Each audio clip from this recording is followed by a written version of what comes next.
सत साहेब सभी को राम राम। आज हम कबीर बीजक का 76, 77 और 78वां शब्द लेंगे और देखेंगे कि उसमें कबीर साहिब ने क्या शिक्षाएं दी हैं। लेकिन उससे पहले एक भगत जी का प्रश्न, जिन्होंने कहा है कि कबीर साहिब क्यों बार बार मूर्ति पूजा का खंडन करते हैं। जब मैंने उनसे पूछा कि क्यों करनी चाहिए मूर्ति पूजा, तो वो कहते हैं कि जिस प्रकार से हम अपने माता पिता की तस्वीर को देखते हैं तो हमें ये याद आता है कि वो किस प्रकार से रहते थे, किस प्रकार से उठते बैठते थे, वो हमें क्या शिक्षाएं देते थे, और उनकी शिक्षाओं को याद करके हम अपना जीवन सफल बनाते हैं। ठीक इसी प्रकार जो देवी देवता अवतार हैं, कोई कुल देवी को पूज रहा है, कोई कुल देवता को पूज रहा है, कोई दादा चिमटे वाले को, कोई किसी को, तो इस प्रकार के अनेक कुल देवी देवताएं हैं। बोले उनको भी जब हम याद करते हैं, उनकी पूजा करते हैं, तो हमें उनकी जो वाणियां हैं, उनका जो दिया हुआ ज्ञान है, वो हमें याद आता है, जिससे कि हम भक्ति पथ पर आगे बढ़ते हैं। तो मेरा प्रश्न था उनसे एक कि भाई जब इतनी ही बात है तो मुझे ये बता दो कि श्री राम ने कौन कौन से उपदेश आपको दिए थे। आपको श्री राम के कौन से उपदेश याद हैं? चलिए छोड़िए, गीता तो आपने सुनी है। गीता में कितने कितने श्लोक हैं और आपको उसमें से कौन से श्लोक याद हैं? तो कहते हैं कि नैनम छिंदंती शस्त्राणि नैनम दहति पावक न चैनम क्लेदयंत्यापो न शोष्यति मारुता, कि ये आत्मा ना छेदी जा सकती है, ना काटी जा सकती है, ना शस्त्र इसे काट सकता है, ना जल इसे गीला कर सकता है, ना अग्नि इसे जला सकती है, ना वायु सुखा सकती है। मैंने कहा बहुत अच्छी बात है, लेकिन इससे हुआ क्या? जो आपने ये श्लोक कहा, इस श्लोक को आपने बता दिया कि हाँ आत्मा इस प्रकार की है, लेकिन इससे क्या आपको आत्मा का दर्शन हुआ? नहीं हुआ ना। आप और भी कितने पोथी पत्रे पढ़ते होंगे, क्या उससे दर्शन हो गया? नहीं हुआ ना। आपको अपने माता पिता की कितनी शिक्षाएं याद है? उनकी फोटो को देखते हो, मूर्ति को देखते हो तो क्या याद आता है? कितनी शिक्षाएं याद है? किसको आपने अपने जीवन में धारण किया? अनेकों अनेक संत महात्माओं की, कबीर साहिब की भी वाणी बहुत से लोगों को पता है, लेकिन उस वाणी को पढ़ के आपने क्या पाया, क्या हासिल किया? तो वो कहते हैं कि आप कबीर साहिब की बात करते हैं और कबीर साहिब की वाणी पर आप कटाक्ष कर रहे हैं। मैंने उनसे पूछा कि भाई आपने अगर उनकी वाणियों को पढ़कर अगर कुछ पाया हो तो बताओ, मेरे कटाक्ष करने या ना करने को छोड़ दीजिए। आपने कबीर साहिब की मूर्ति की रोजाना पूजा करते हैं, आप बताइए कि उससे आपको क्या मिला? पूजा करने से क्या हासिल हुआ? यदि नहीं हासिल हुआ तो फिर आप करते क्यों हैं? तो कबीर साहिब ने जो कहा है कि पत्थर पूजे हरि मिले, मैं तो पूजू पहाड़, घर का चकिया कोई न पूजे, पीस खाए संसार, यह बिल्कुल सही तो कहा है। क्योंकि पत्थर को पूजने से यदि परमात्मा मिल जाता तो फिर तो पहाड़ को पूज लेना चाहिए, वो तो सबसे बड़ा पत्थर है। अरे घर की चक्की जो है, जो तुम्हें पीस कर खाने के लिए देती है, आटा देती है, उसकी तो कभी पूजा नहीं करते। तो भगत जी पूछते हैं, लेकिन इससे ये तो साबित नहीं हुआ ना कि मना क्यों कर रहे हैं कबीर साहिब? तो उनको मैंने फिर बताया कि कबीर साहिब मना इसलिए करते हैं क्योंकि इस मूर्ति को रख के लोगों ने अपना धंधा चलाया हुआ है, धर्म की दुकान खोली हुई है। मूर्ति धर धंधा रचा, पाहन का जगदीश, मोल लिया बोले नहीं, खोटा 20 की मूर्ति को रखकर धंधा बनाया हुआ है लोगों ने धर्म के नाम पर। उसके आगे रख देते हैं दान पात्र। आपको कोई भी मंदिर ऐसा नहीं मिलेगा जहां दान पात्र नहीं हो, कोई ऐसी जगह नहीं मिलेगी जहां दान पात्र नहीं रखा हो। पत्थर के जगदीश बनाए हुए हैं, पत्थर का भगवान बनाया हुआ है। अरे भाई जरा सोचो तो सही, अपना दिमाग लगा के कि जिसने तुम्हें रचा वो परमात्मा है, या जिसको एक ठठेरे ने बना दिया या एक कुम्हार ने बना दिया, मूर्ति बना दी, वो है? इंसान क्या बनाया हुआ भगवान है, या जिसको इंसान बनाया है, जिसने इंसान को बनाया वो भगवान है? वो बोला कि जिसने इंसान को बनाया वो भगवान।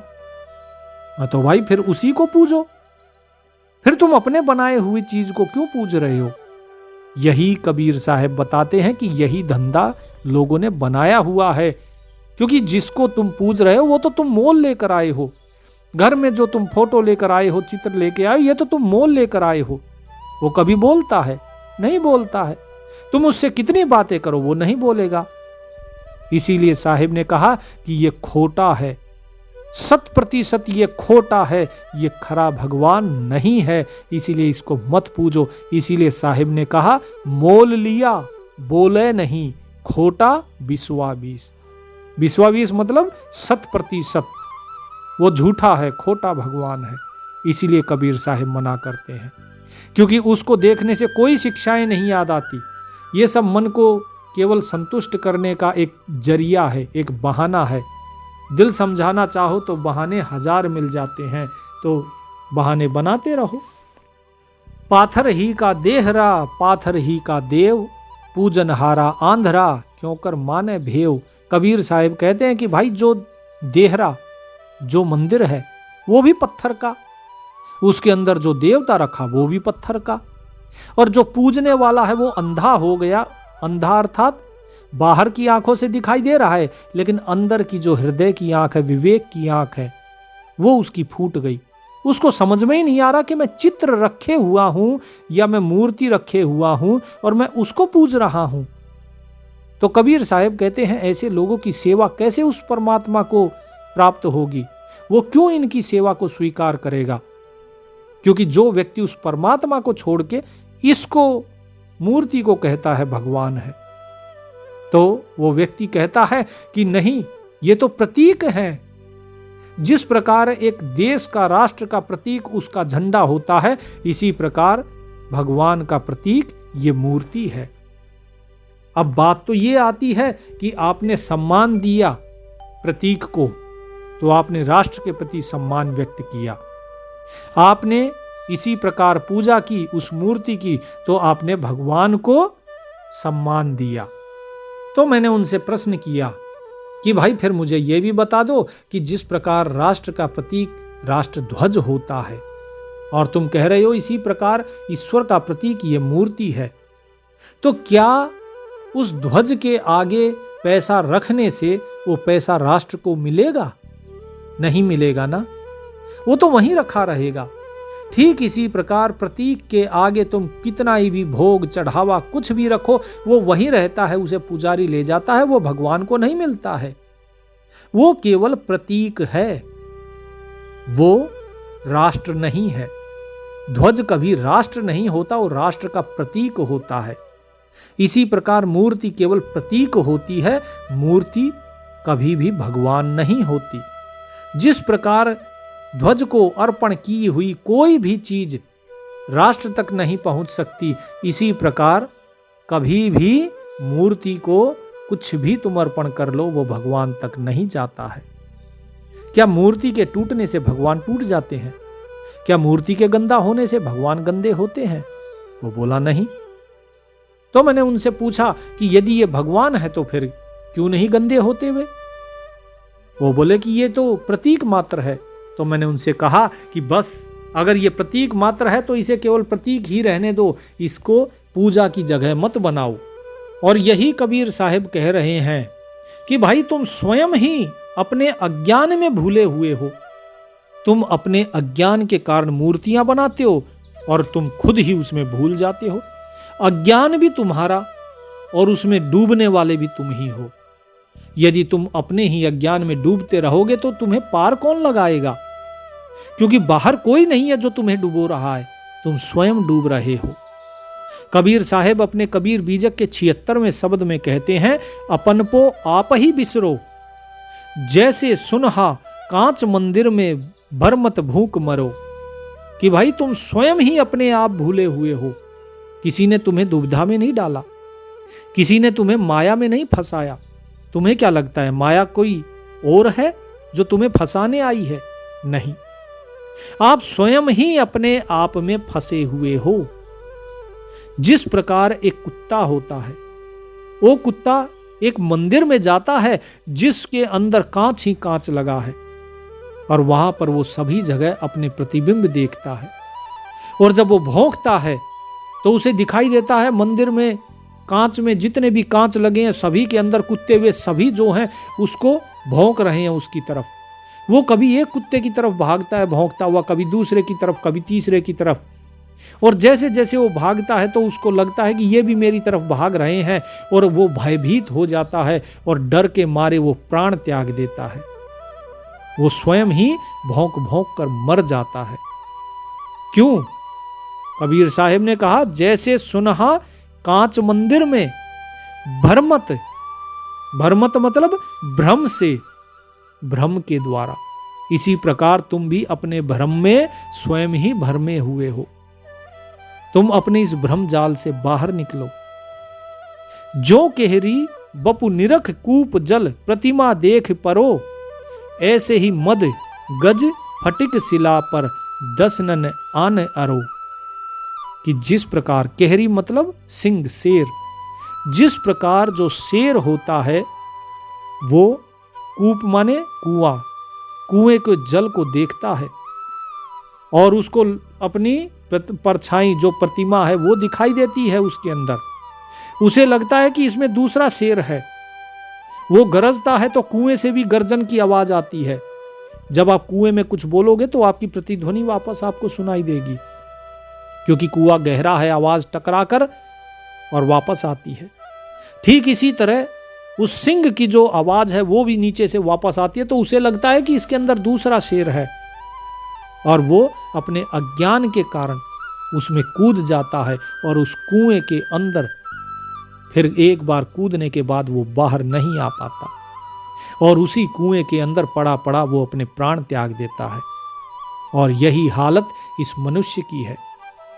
ये अपने अज्ञान के कारण, अपने द्वारा जो जनित अज्ञान है, ये स्वयं को भूल गया, और स्वयं को भूलने के कारण ये अज्ञानी हो गया।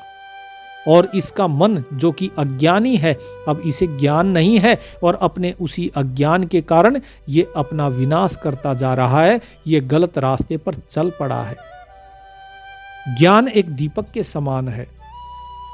यदि आपके हाथ में दीपक है तो रास्ता दिखाई देगा, लेकिन यदि आपका दीपक बुझ जाए तो आप किस तरफ जा रहे हैं आपको पता नहीं लगेगा, आप भटक जाएंगे। और जब आप भटक जाएंगे जंगल में इधर उधर, तो आप अपनी मंजिल तक कभी नहीं पहुंच पाएंगे। कबीर साहिब कहते हैं कि जिस प्रकार एक कुएं के अंदर सिंह कूद जाता है अपनी ही प्रतिमा देखकर और अपने अज्ञान के कारण अपने प्राण त्याग देता है, इसी प्रकार एक मदमस्त जो हाथी होता है वो शिला के ऊपर अपने दांत घींस घींस के, उसको ये लगता है कि मैं इस शिला को तोड़ दूंगा, मेरे जो दांत है वो बड़े मजबूत हैं, क्योंकि वो अपनी मस्ती में चूर होता है।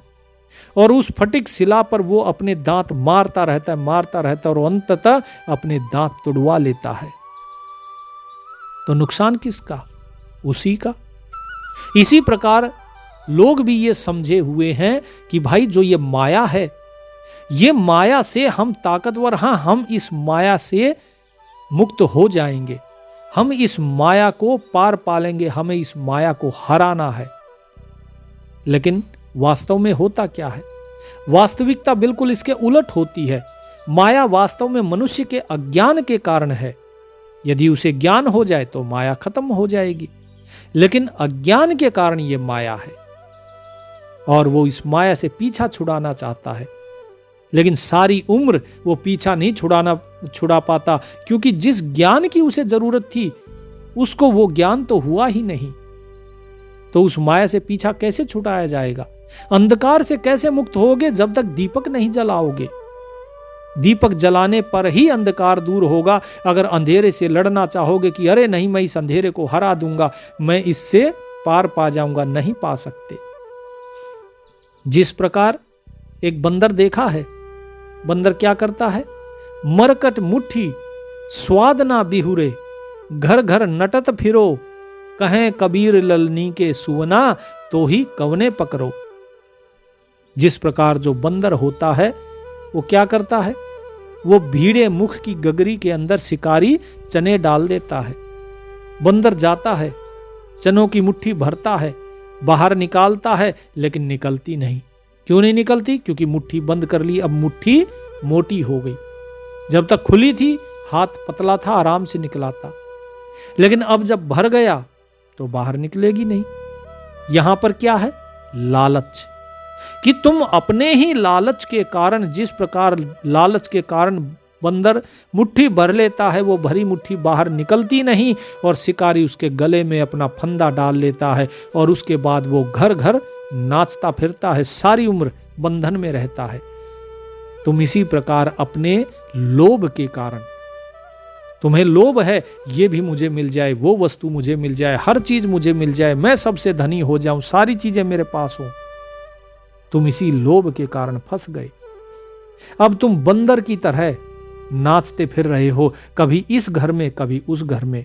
आज पड़ोसी के घर गए, आज इस रिश्तेदार के घर गए, आज अपने घर हैं, कल पड़ोसी के घर हैं, परसों किसी और के घर, आज ये गुजर गया, आज वो पैदा हो गया, आज इसकी सगाई है, आज उसकी तलाक है, किसी का कुछ है, किसी का कुछ है। घर घर कूद रहे हैं, घर घर नाच रहे हैं और उस परमात्मा को भूल गए। फिर कबीर साहब कहते हैं कि ये तो लोभ था, लोभ के अलावा फिर किस लिए फंसता है इंसान? अज्ञान में फंसा, लोभ में फंसा, अहंकार में फंसा और फिर फंसा अपने भय के कारण। जिस प्रकार जो ललनी का सुआ, ललनी मतलब एक नली, नलनी को यहां पे ललनी लिखा गया है। जो नली होती है, एक पतले से तार के ऊपर एक नली बांध दी जाती है, एक नली डाल दी जाती है तार में, और जैसे ही तोता उसके ऊपर बैठता है, उस नली को पकड़ता है तो तोते के वजन से वो नली घूम जाती है और तोता नीचे लटक जाता है। तोता भूल जाता है कि उसके पास पंख है और वो उड़ सकता है, लेकिन उसको अब अज्ञान के कारण क्या लगता है? भय, कि कहीं मैं गिर ना जाऊं। वो पंख फड़फड़ाता है लेकिन उड़ नहीं पाता। क्यों? क्योंकि डर के मारे वो उस नली को और भी ज्यादा कसकर पकड़ लेता है। तो उड़ कहां से पाएगा?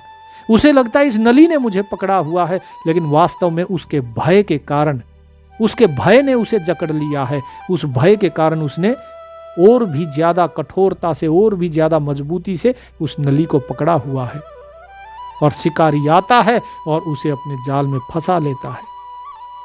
यही कारण इस मनुष्य का भी है।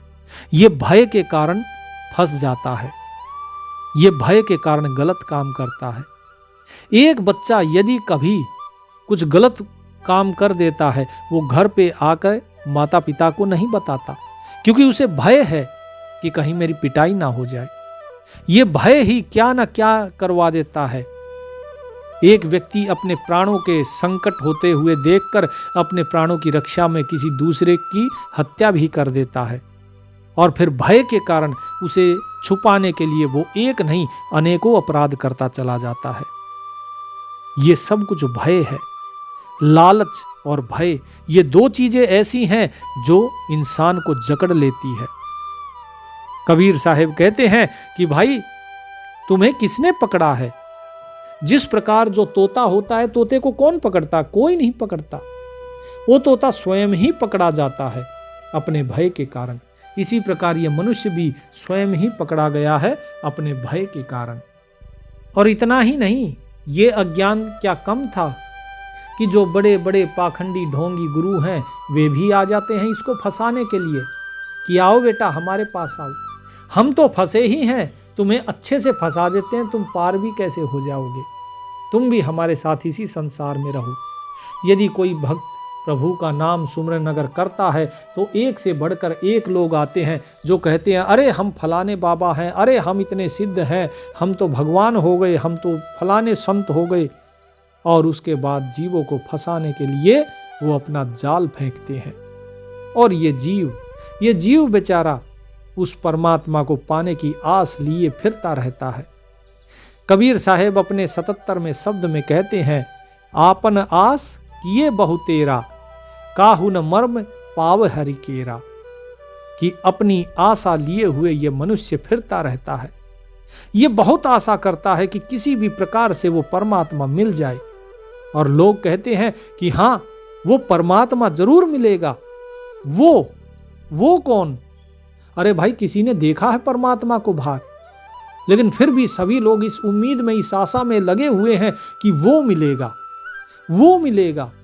भगवान कैसा है, वो ऐसा है, वो वैसा है। लोग अनेकों अनेक प्रकार के गपोड़े बनाते हैं, पता नहीं क्या क्या कहते हैं।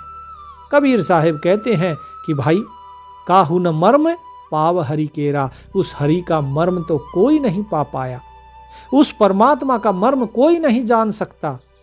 तो बताओ, जिन्होंने लिखा उन्होंने सही लिखा कि गलत लिखा? जिस प्रकार आप कहते हैं कि हाँ जी, आप लोग सभी चाय पीते होंगे, सुबह सुबह चाय पीने के बाद बोले चाय बड़ी बढ़िया बनी।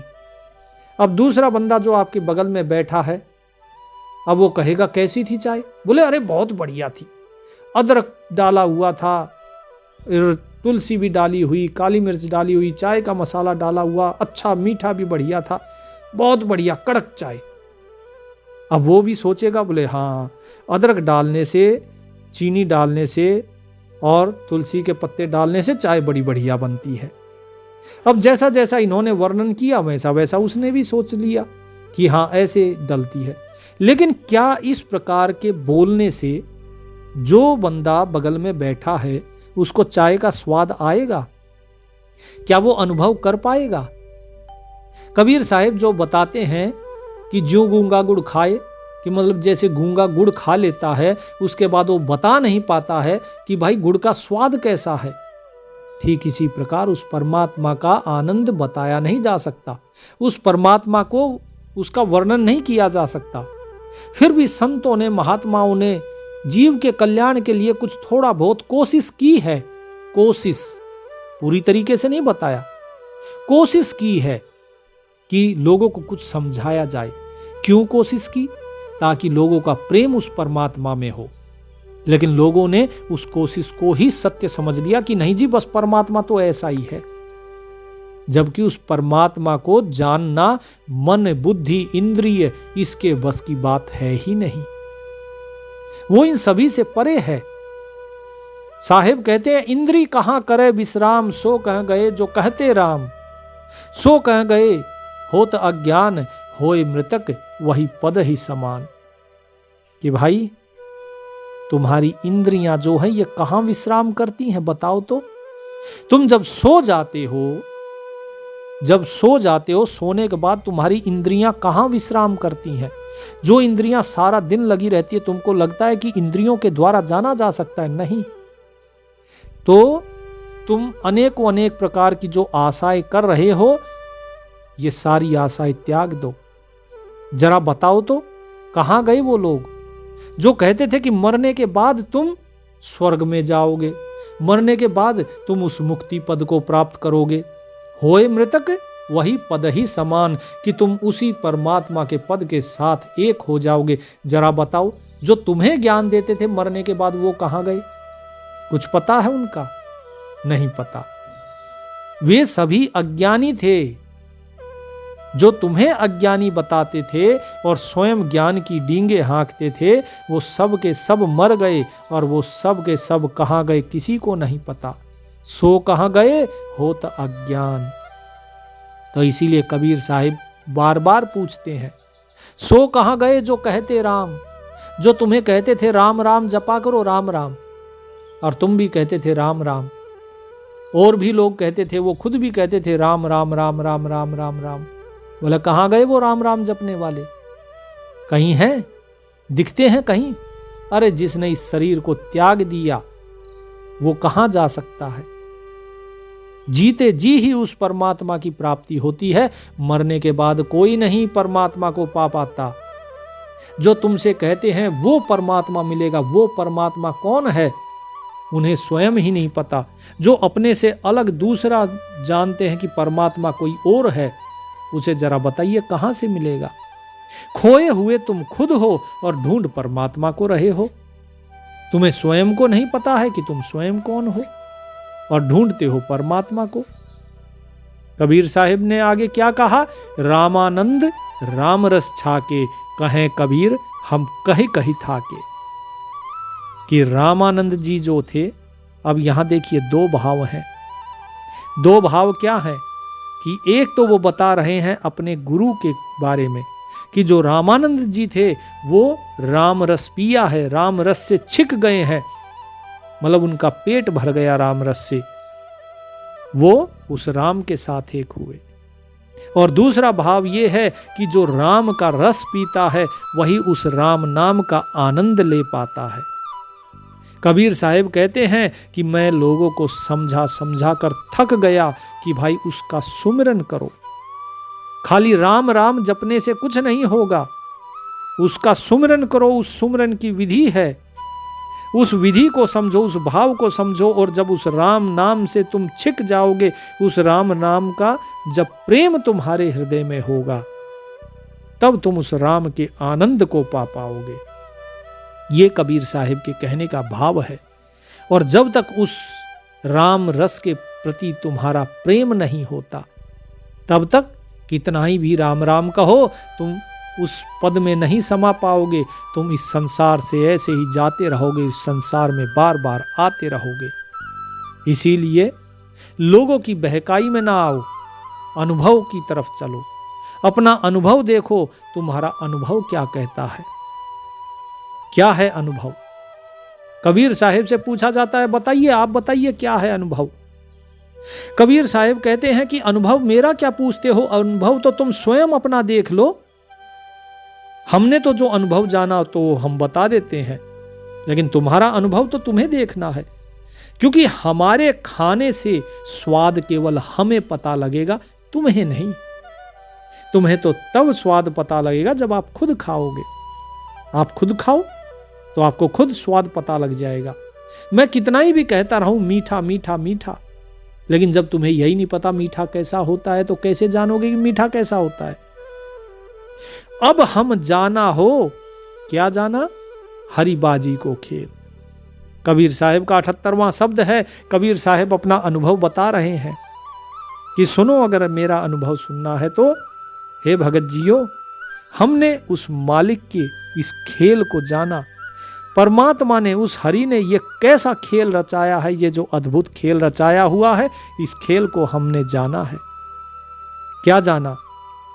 कि डंक बजाए दिखाए तमाशा, बहुर सो लेत सकेल। कि डंका बजाकर ये खेल और ये तमाशा दिखाया जा रहा है।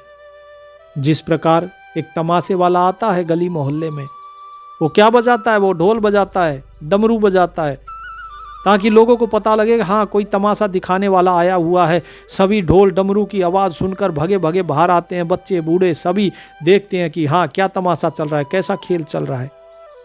सभी काम धंधा सब कुछ छोड़ दिया लोगों ने।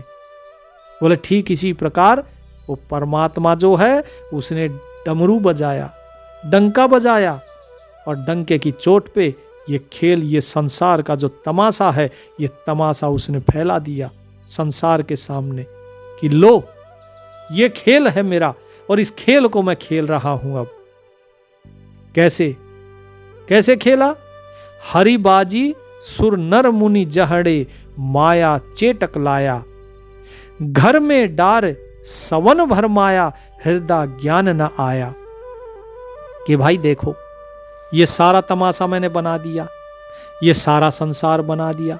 इस संसार में मैंने क्या क्या बना दिए? देवता बनाए, मनुष्य बनाए, मुनि बनाए, और ये जितने सुर नर मुनि, जितने और भी जितने पशु पक्षी, सब कुछ बनाया परमात्मा ने। और उसके बाद क्या किया? जब तक सब कुछ बनाया, ये सब कुछ बनाते ही जीवों को कोई अज्ञान नहीं था, लेकिन फिर माया चेटक लाया। फिर माया का उनके ऊपर एक जाल डाल दिया, एक पर्दा डाल दिया कि भाई ये माया है, इस माया के जाल से निकलो तो तुम मुक्त। और माया के जाल में जब तक फंसे हो तब तक जन्म मृत्यु होती रहेगी। अब ये सुर नर मुनि जन जो भी कुछ बनाए हैं, जितने जीव बनाए, ये कहां से आए? ये परमात्मा ने स्वयं से ही उत्पन्न किए हैं। ये कोई बाहर से नहीं आए, ये परमात्मा के स्वयं के अपने ही अंग हैं। इसीलिए इन जीवों का नाम पड़ा था सोहंग। सोहंग मतलब कि उसी मालिक का ही अंग। ठीक है जी। तो ये हो गए जीव। अब इनको सबको माया इसका जाल डाल दिया, पर्दा डाल दिया। कौन सा पर्दा? आवरण और विक्षेप, ये दो चीजें होती है। विक्षेप यानी कि इधर उधर भटकाव, और आवरण पर्दा, ये दो चीजें होती हैं माया की, जिसके द्वारा माया इस जीव को भरमाती है। घर में डार सबन भरमाया, हृदय ज्ञान ना आया। अब ये घर में, घर कौन सा? ये शरीर, कि जीवों को इस शरीर के अंदर डाल दिया कि भाई देखो ये शरीर है, अब तुम्हें इस शरीर के अंदर ही रहना है। इस शरीर के अंदर सारे साधन दे दिए। अब मान लीजिए आपको किसी एक कमरे में बंद कर दिया जाए और ये बता दिया जाए कि आपको इस कमरे से बाहर निकला तो आप मुक्त हो। अगर नहीं निकल पाए तो फिर आप बंधन में ही रह गए। इस कमरे में जो भी दुख सुख जो भी आप सहोगे वो सब कुछ फिर आपका। नहीं तो आपके पास सारे हथियार औजार सब कुछ है। आप चाहो तो दरवाजा तोड़ के बाहर निकलो, चाहो आप छत तोड़ के बाहर निकलो, चाहो आप दीवार तोड़ के खिड़की तोड़ के कैसे भी बाहर निकलो, आप बाहर निकलो। बाहर ज्ञान का प्रकाश भी फैला दिया कि आपको खिड़की से दिखाई देता रहे, दरवाजे से दिखाई देता रहे। लेकिन अब भी अगर मनुष्य अगर सही रास्ते पर ना चले तो इसमें ईश्वर की क्या गलती? उन्होंने ये जो शरीर बनाया, ये घर बनाया, इस शरीर के अंदर जो 7 चक्र बनाए, इस शरीर के अंदर इला पिंगला सुषुम्ना बनाई, इस शरीर के अंदर वो स्वयं परमात्मा आत्मा के रूप में विराजमान हो गया कि भाई ढूंढो मुझे, मैं तुम्हारे साथ लुकम छुपाई खेल रहा हूं, मुझे ढूंढो। अब हम हैं कि संसार में बाहर देख रहे हैं, अंदर देख ही नहीं रहे हैं। और जब तक हम अंदर नहीं देखते तो बताइए ज्ञान कैसे प्राप्त हो? तो कबीर साहब यही कहते हैं कि घर में डारे, कि जीव को इस शरीर रूपी घर में डाला, सबन भरमाया, और माया के द्वारा सभी को भरमा दिया। हृदय ज्ञान ना आया, क्योंकि माया बाहर है। जिस प्रकार आपकी परछाई बाहर होती है, आपके अंदर नहीं होती, आपको बाहर दिखाई देती है, इसी प्रकार आपको जो बाहर दिखाई दे रहा है ये सब कुछ माया है। अब ये जो माया दिखाई दे रही है, हम इसको देख रहे हैं, हम अंदर नहीं देख रहे। हम खिड़की से खड़े होके बाहर देख रहे हैं कि बाहर क्या चल रहा है, लेकिन हम अंदर जो औजार पड़े हैं उनसे तोड़कर उस खिड़की को हम उस कमरे से बाहर नहीं निकलना चाह रहे। अब जब स्वयं ही बाहर नहीं निकलेंगे तो क्या कर सकता है कोई? दूसरा कैसे कोई बाहर निकालेगा? तो इसीलिए व्यक्ति के हृदय में ज्ञान नहीं आता। क्यों नहीं आता? क्योंकि वो अंदर रखी हुई चीज को, जो गुप्त वस्तु है, उसको नहीं देख रहा है, अंदर रखे हुए ज्ञान को नहीं देख रहा है, वो बाहर फैली हुई माया रूपी अज्ञान को देख रहा है। और जब बाहर के अज्ञान को देखोगे तो बताइए किस प्रकार से जीव की मुक्ति होगी? तो कबीर साहिब कहते हैं, बाजी झूठ बाजीगर साचा, साधुन की मति ऐसी, कहें कबीर जिन जैसी समझी ताकि गति भई तैसी। कि ये जो खेल है, ये सारा जो पसारा जो भी कुछ आपको दिखाई दे रहा है, ये सारा एक खेल है। और ये खेल क्या है? ये झूठ है। और जो बाजीगर यानी कि जो इसको दिखा रहा है आपको, वो सच्चा है। जिस प्रकार आपके गली मोहल्ले में जब खेल दिखाया जाता है तो जो खेल होता है वो सब कुछ झूठा होता है। वो सारे खेल को, जैसे ही उसका खेल तमाशा खत्म, वो सारे तमाशे को समेट लेता है और वहां से चला जाता है। वो जो खेल दिखाने वाला था वो सच्चा था, लेकिन जो खेल वो दिखा रहा था वो झूठ था। लेकिन फिर भी आप लोगों ने उस खेल को देखा। ठीक इसी प्रकार कबीर साहब बता रहे हैं कि जो संत होते हैं, जो साधु होते हैं, उनकी जो बुद्धि होती है, उनका जो ज्ञान होता है वो सच्चा होता है। क्यों? क्योंकि वो केवल एक ही चीज को जानते हैं कि जो भी खेल दिखाई दे रहा है, जो बाहर दिख रहा है, वो सब कुछ झूठ है। और जो अंदर बैठा जो बाजीगर है, जो आपको ये सारा खेल दिखा रहा है, वही केवल सच्चा है। तो कबीर साहब कहते हैं कि कहें कबीर जिन जैसी समझी ताकि गति भई तैसी, कि जिसने इस खेल को जैसा समझा उसकी गति वैसी ही होती है। जो इस बाहर के खेल को सच्चा समझता है, संसार के खेल को, वो इस संसार में आ जाता है। और जो उस खेल दिखाने वाले को अर्थात उस परमात्मा को सच्चा समझता है और इस खेल को झूठा, उसे परमात्मा मिल जाता है। तो यानी आपको जो चीज सच्ची लगती है आप उसी में ही रमण करोगे, आप उसी में ही आओगे। संसार सच्चा लगा तो संसार में जन्म धारण करते रहोगे, और यदि आपको वो संसार को चलाने वाला वो परमात्मा सच्चा लगा तो आप परमात्मा को प्राप्त करोगे, उसके साथ एक हो जाओगे। तो यही है कबीर साहिब ने जो बताया कि भाई ये खेल जो है ये तो हमें समझ में आया, आपको पता नहीं क्या समझ में आया क्या नहीं, लेकिन मेरा तो अनुभव यही कहता है कि बाजीगर साचा और बाजी झूठ, बाजी झूठ बाजीगर साचा, साधुन की मति ऐसी, कहें कबीर जिन जैसी समझी ताकि गति भई तैसी, जिसने जैसा समझा उसको वैसी ही गति प्राप्त हो गई। तो इसीलिए स्वयं का अनुभव करो। जब तक आपको ये संसार सत्य दिखाई दे रहा है तब तक मुक्ति नहीं है। जिस दिन आपको ये संसार झूठ दिखना शुरू हो गया, सिर्फ कहने से नहीं होता कि संसार झूठ है, संसार झूठ है। कैसे झूठ है? अब आज कोई मेरे से ही कह रहा था कि ये सारी दुनिया तो झूठा है, दृष्टि पड़े सो फना है, धर्मबर कैलाश, एक साहिब की वाणी है, वो सुनाने लगा। अब मैंने प्रश्न पूछ लिया कि भाई कैसे है, झूठा कैसे है? यदि ये संसार झूठा है तो आप भी तो इसी संसार में हो, तो फिर तो आप भी झूठ हो, आप सत्य कहां से हो गए? बोले नहीं, मैं तो झूठ नहीं हूं। अगर तुम झूठ नहीं हो तो भाई तुम्हारी तरह ये सारे संसार में इतने जीव जंतु हैं, कोई भी नहीं कहेगा कि मैं झूठ हूं, फिर वे भी सच्चे हैं। अगर आप झूठ नहीं हो तो वो भी झूठ नहीं है, आप सच्चे हो तो ये फिर सारा संसार सच है। फिर आप कैसे कह सकते हो कि ये संसार झूठ है? तो जब तक जीव स्वयं को नहीं जान लेता, जब तक सत्य को नहीं जानता, तब तक वो ऊपर से चाहे कितना ही कहता रहे कि ये सत्य है, ये झूठ है, वो केवल और केवल गपोड़े मार रहा है, वो सच्चाई से बहुत दूर है। इसीलिए जो कबीर साहिब कहते हैं कि जाकी जिन समझी ताकि गति भई तैसी, कि जिसने इसको जैसा समझा उसको वैसी ही गति होती है। तो जो सत्य है इस खेल का, उस सत्य को समझो कि बाजीगर ही केवल सच्चा है, वो खेलने वाला वो परमात्मा ही केवल सच्चा है, बाकी सारा तमाशा झूठा है, बनावटी है, बनाया हुआ है। इसको अनुभव तभी कर पाएंगे आप जब आप स्वयं का अनुभव कर लेंगे, नहीं तो नहीं। इसीलिए स्वयं का अनुभव कीजिए और परमात्मा के साथ एक रहिए। परमात्मा आप सभी का कल्याण करें। सत साहिब।